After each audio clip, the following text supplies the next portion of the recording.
ये कहानी है सीतापुर गांव की, जहां लूसी चिड़िया रहा करती थी। लूसी चिड़िया का कोई बच्चा नहीं था। इस बात पर जंगल के पक्षी काफी चर्चा भी किया करते थे।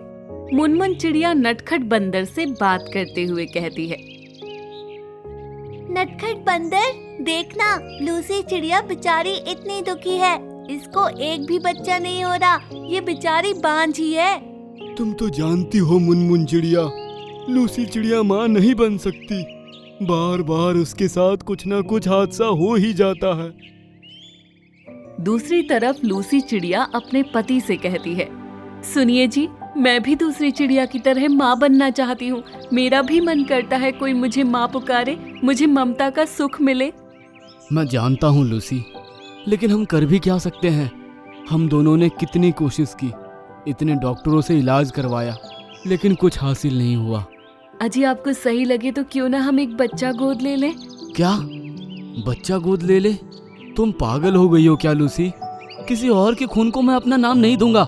मुझे मेरा ही अंश चाहिए, वरना मैं ऐसा ही सही हूँ। आप तो सही होगे ही। आप तो सुबह चले जाते हैं, शाम में ही आते हैं, अपने ही मटर गश्ती में लगे रहते हैं। मैं पूरा दिन घर में अकेली तड़पती रहती हूँ। लूसी अपने पति को बहुत कहती है, लेकिन उसका पति सुनने को तैयार ही नहीं था। वो सिर्फ अपने में ही लगा रहता था। उसे लूसी से कोई भी मतलब नहीं था। एक बार लूसी खाना लेने जा रही थी तो रास्ते में उसे एक अंडा कोने में पड़ा हुआ दिखता है। वो उसे देखकर रुक जाती है। अरे ये अंडा किसका है? ये तो बेचारा फूटने वाला है। इसकी माँ कहाँ है? मैं थोड़ी देर इसके पास ही रुक जाती हूँ, कभी कोई जंगली जानवर इसको खा ना जाए। लूसी चिड़िया काफी देर तक उसके पास बैठी रहती है, पर कोई भी पक्षी वहां नहीं आता। जब अंडा बिल्कुल फूटने वाला होता है तो लूसी चिड़िया सोचती है, मैं इतनी देर से यहाँ इस बेचारे बच्चे की माँ का इंतजार कर रही हूँ, लेकिन यहाँ तो कोई आया ही नहीं और इस बच्चे को छोड़कर मैं जा भी नहीं सकती। अब मैं क्या करूँ? चलो थोड़ी देर और इंतजार कर लेती हूँ। लूसी थोड़ी देर और इंतजार करती है, पर वहाँ उस बच्चे की माँ नहीं आती। मैं एक काम करती हूँ, अब मुझे इसे अपने साथ ही ले जाना चाहिए, क्योंकि इसे यहाँ छोड़ना सही नहीं होगा। कल मैं दोबारा यहाँ आकर इसकी माँ का इंतजार कर लूंगी। लूसी अंडा उठाकर अपने साथ ले जाती है और उसी रात अंडा फूटकर उसमें से चूजा निकल जाता है। वो चूजा सबसे पहले लूसी चिड़िया की शक्ल ही देखता है और वो उसे ही अपनी माँ मानता है। अरे ये बच्ची कितनी प्यारी है, आज तक मैंने इतनी सुंदर चिड़िया नहीं देखी। मेरी बच्ची, तुम्हें किसी की नजर ना लग जाए। लूसी उस बच्चे की माँ की रोज तलाश करती है, पर उसे सफलता प्राप्त नहीं होती। फिर लूसी चिड़िया उसे बहुत अच्छा पालन पोषण देती है और मन में सोचती है, शायद ये भगवान की ही इच्छा थी कि मैं इस बच्चे को पालूं और इसकी माँ बनूं। भगवान ने मेरी इच्छा को भी पूरा कर दिया। आपका बहुत बहुत शुक्रिया भगवान जी। लूसी ने अपनी बच्ची का नाम परी चिड़िया रखा और वो उसे खूब प्यार देती थी। कुछ दिनों बाद उसका पति घर आया। अरे ये कौन है? लूसी, ये किसका बच्चा है? ये हमारा बच्चा है। कितनी प्यारी है ना ये, मन करता है बस इसे ही देखती रहूं। लूसी, तुम पागल हो गई हो क्या? और ये तुम्हारा बच्चा कहाँ से आया? सच सच बताओ, इस बच्चे को कहाँ से उठा कर लाई हो? आप कैसी बातें कर रहे हो? इसे भगवान ने मेरे लिए भेजा है। मैं कुछ दिन पहले जब खाना लेने जा रही थी तो ये मुझे वहाँ मिला और इसका कोई भी नहीं था, तो मैं इसे अपने साथ ले आई। लूसी, ऐसे ही किसी का बच्चा उठा कर ले आई और अपना बता रही हो? तुम्हें शर्म नहीं आती क्या? और अब इसको पाल भी रही हो? आपकी हिम्मत कैसे हुई इसे किसी और का कहने की? ये मेरा बच्चा है। तभी परी चिड़िया खड़ी होकर सब देखती है और अपनी माँ के पीछे जाकर छुप जाती है। अरे तुम कहाँ छिप रही हो? चल चल मेरे साथ, तुझे तो मैं बाहर फेंक कर आऊंगा। गंदी नाली के कीड़े, पता नहीं किसका खून है, तभी तेरी माँ तुझे छोड़कर चली गई। आप मेरे बच्चे को हाथ भी नहीं लगाएंगे। फिर लूसी का पति परी चिड़िया को हाथ लगाने जाता है तो लूसी चिड़िया उसका हाथ झटक देती है और कहती है, आप मुझे छोड़कर यहाँ से चले जाइए। आप अपनी मटर गश्ती में ही बिजी रहो, मुझे आपके साथ नहीं रहना। और हम ही एक काम करते हैं, मैं और मेरा बच्चा अपना अलग घोंसला बना लेंगे। आज से हमारा रिश्ता खत्म। लूसी चिड़िया वहाँ से अपने बच्चे को लेकर उड़ जाती है और अपना नया घोंसला बना लेती है। माँ, माँ, क्या आप मेरी माँ नहीं हो? क्या वो चिड़ा जो कह रहा है वो सच है? क्या मैं आपकी बच्ची नहीं हूँ? बेटा, तुम इन सब बातों के बारे में मत सोचो। बस ये याद रखो कि मैं ही तुम्हारी माँ हूँ और तुम्हें मुझसे कोई अलग नहीं कर सकता। फिर लूसी चिड़िया कभी भी अपने पति के पास वापस नहीं आती और वो अपने बच्चे को ढेर सारा प्यार देती है और कभी उसे अपने से दूर नहीं करती। परी चिड़िया भी अपनी माँ से बहुत ही प्यार करती थी और वो लूसी की बहुत सेवा भी करती थी। लूसी ने अपना नया घोंसला बनाकर अपनी नई जिंदगी तो शुरू कर दी थी, लेकिन जिंदगी इतनी आसान कहाँ होती है। आज का जमाना कहाँ है जहाँ लोग दूसरों की खुशी में खुश हों। आजकल तो एक दूसरे से जलने वाला जमाना है, जहाँ हर कोई किसी को ऊपर नहीं देखना चाहता और ना ही किसी को खुश देखना चाहता है।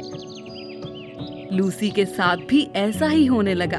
लूसी को सब ताने देने लगे। अरे देखो तो इस लूसी को, ये दूसरे का अंडा लेकर कितनी खुश हो रही है और इसे तो पता भी नहीं है कि वो किसका अंडा था। और बेचारी वो माँ कितनी परेशान होगी जिसका अंडा खो गया। लूसी कुछ नहीं कहती और ऐसे ही उड़कर चली जाती है। थोड़ी सी आगे जाती है, फिर कुछ लोग और मिलते हैं, झुंड बनाए हुए। अरे देखो, आ गई ये जो दूसरे के बच्चे को पालकर कितनी खुश हो रही है। लूसी चिड़िया तब भी कुछ नहीं कहती और आगे को निकल जाती है। लूसी चिड़िया घर जाती है और बैठकर बहुत रोती है। ये समाज कितनी छोटी सोच का है। किसी को किसी की खुशी देखकर कभी खुशी ही नहीं होती।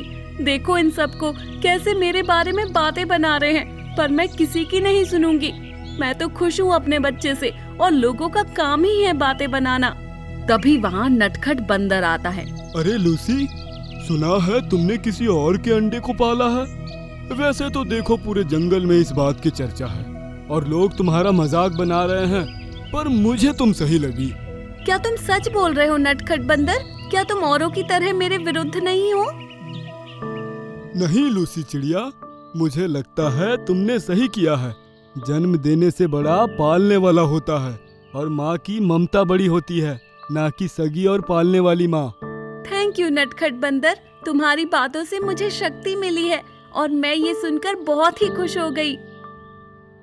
फिर नटखट बंदर वहाँ से चला जाता है और कुछ दिन में लूसी के घर वाले आ रहे थे उससे मिलने और उन्हें कुछ भी नहीं पता था कि लूसी ने अपना पति छोड़ दिया और वो अलग घर में है।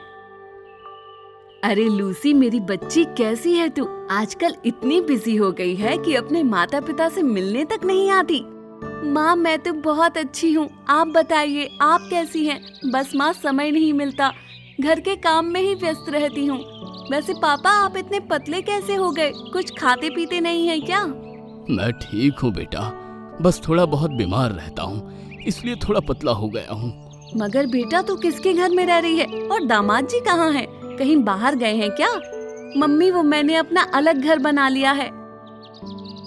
पर बेटा तूने ऐसा क्यों किया और तूने हमें बताना भी जरूरी नहीं समझा? वो पिताजी, वो मुझे बहुत ही परेशान करने लगे थे और महीने में एक बार घर आते थे बस देखने के लिए और मुझ पर बिल्कुल भी ध्यान नहीं देते थे और हमारा बच्चा भी नहीं हुआ था। उन्हें इस बात की भी परवाह नहीं थी। तभी वहाँ पर परी चिड़िया आती है। मम्मी ये कौन है? बेटा परी, ये तुम्हारे नाना नानी है, इन्हें हेलो करो। नमस्ते नाना जी, नानी जी, मैं आपके लिए मीठे मीठे आम लेकर आती हूँ। मेरी मम्मी ने मुझे उनका जूस बनाना सिखाया है, तो मैं आपके लिए लेकर आती हूँ। अरे वाह बेटा परी, तुम तो बहुत ही समझदार हो। जाओ जल्दी और आम का जूस लेकर आओ। परी चिड़िया जूस लेने चली जाती है। तब लूसी की माँ कहती है, अरे लूसी, अभी तुम बोली कि तुम्हारी कोई औलाद नहीं है, फिर ये इतनी प्यारी बच्ची किसकी है? जब दामाद जी का बच्चे पर ध्यान नहीं था तो ये तुम्हें माँ बोलने वाली कौन है?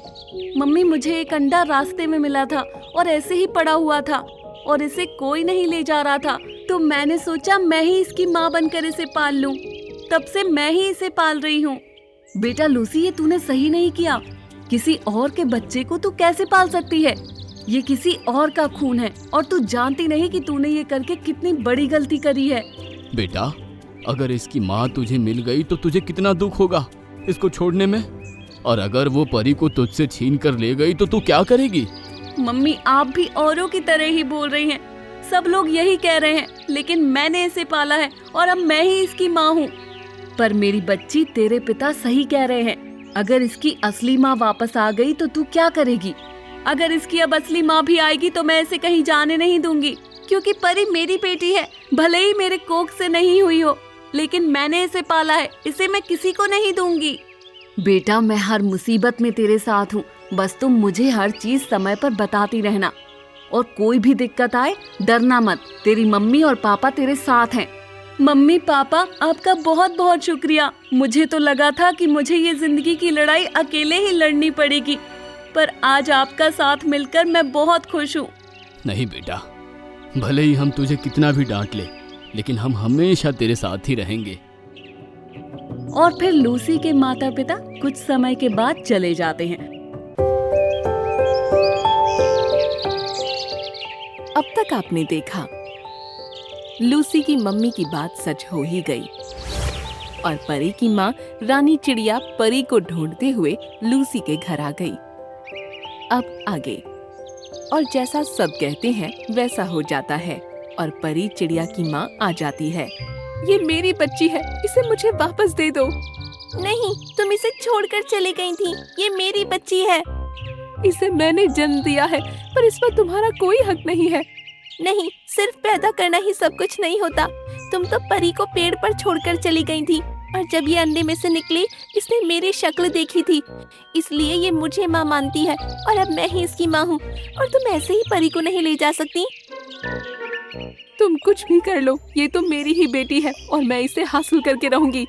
उन दोनों की काफी बहस हुई और लूसी चिड़िया ने परी को नहीं जाने दिया और रानी चिड़िया गुस्सा होकर वहाँ से चली गई।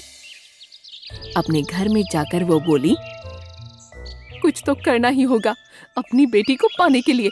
आखिर मैंने उसे जन्म दिया है, वो मेरी है। कल मैं चिड़ियों की सभा में ये बात करूंगी कि उस पर किसका हक है।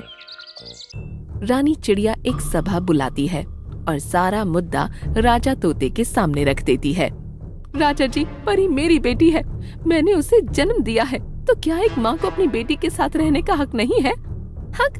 कैसा हक? राजा जी, जब एक माँ अपने नवजात बच्चे को अकेला छोड़कर चली जाती है तो उसका हक उस पर कैसे हो सकता है? मैंने आज तक परी की देखभाल की है, तो उस पर मेरा ही हक है। पालने से कुछ नहीं होता, सगी माँ का दर्जा सबसे बड़ा होता है और आज मुझे तोते राजा से अपने लिए इंसाफ चाहिए। मैंने दोनों पक्षों को अच्छे से सुना, जिसके बाद मैंने फैसला किया है कि कुछ दिनों के लिए रानी चिड़िया को अपनी बेटी को साथ रखने का अधिकार जरूर मिलना चाहिए। अगर किसी कारणवश वो अपनी बेटी को अच्छे से पालने में सक्षम नहीं हुई या परी चिड़िया उसे अपनी मां नहीं मानती, तो परी पर सिर्फ लूसी चिड़िया का अधिकार होगा। परी चिड़िया रानी चिड़िया को सौंप दी जाती है। रानी चिड़िया बहुत खुश होती है। परी मेरी बेटी, चलो मेरे साथ। परी और रानी दोनों घर पहुंच जाते हैं। तब रानी चिड़िया सोचती है, मेरी बेटी मेरे घर पर आई है, आज उसे बहुत अच्छा खाना दूंगी। रानी चिड़िया खाना तैयार करके परी को आवाज देती है, परी बेटा देखो, आज मैंने तुम्हारे लिए कितना स्वादिष्ट खाना लाई हूँ, तुम खुश हो जाओगी इसे खाकर। वो 3-4 बार परी को आवाज लगाती है, लेकिन वो नहीं सुनती। तो रानी उसे पूरे घर में देखने लगती है, पर परी उसे घर के बाहर एक डाल पर बैठे रोती हुई दिखाई देती है। बेटा रो क्यों रही हो, चलो ना खाना खा लो। मुझे खाना नहीं खाना है, तुम बस चली जाओ यहाँ से। चुप करके खाना खा लो। खाना नहीं खाना मुझे, रानी परी को मारते हुए कहती है। देखती हूँ कब तक नहीं खाएगी। और खाना उसके सामने रखकर चली जाती है। परी फिर अपने मन में सोचती है, ये मेरी मारती। कोई माँ अपने बच्चे को नहीं मारती। मुझे मेरी माँ के पास जाना है। रानी चिड़िया भी घर जाकर सोचती है, मुझे परी के साथ ऐसा नहीं करना चाहिए था। वैसे भी मैंने उसकी खुशियाँ छीन ली हैं। मैं सच में बुरी माँ हूँ, लेकिन मैं क्या करूँ? मुझसे भी तो उसके बिना नहीं रहा जाता। रानी फिर से परी को जाकर देखती है। परी की आंखों से आंसू रुक ही नहीं रहे थे, वो रोए ही जा रही थी। परी, चलो तुमको एक ऐसी जगह ले चलूं जहाँ जाकर तुम बहुत खुश रहोगी। आओ मेरे साथ। रानी परी उसे दूसरी माँ के घर ले आती है। परी अपनी माँ को देखकर खुश हो जाती है और रोते रोते लिपट जाती है। उनका प्यार देख रानी की आंखों में भी आंसू आ जाते हैं। माँ, तुम सिर्फ मेरी माँ हो और इस औरत को मैं नहीं जानती। अगर जन्म देकर कोई छोड़ दे तो हम उसे माँ बाप कैसे कह सकते हैं? मगर जो पालता है सबसे बड़ा हकदार तो वही होता है। लूसी और परी की इतनी ममता देख रानी को भी रोना आ गया और उसे अपनी गलती का एहसास हुआ। मुझे माफ कर दो, सॉरी, मैं तुम्हारी एक अच्छी माँ नहीं बन पाई। और लूसी मुझसे ज्यादा अच्छे से तुम्हें संभाल सकती है। तुम उसी के साथ रहो। मैं तुम दोनों को अब कभी भी परेशान नहीं करूंगी। बल्कि अगर कोई तुम्हें परेशान करने की कोशिश करेगा, मैं उसको सबक सिखा दूंगी।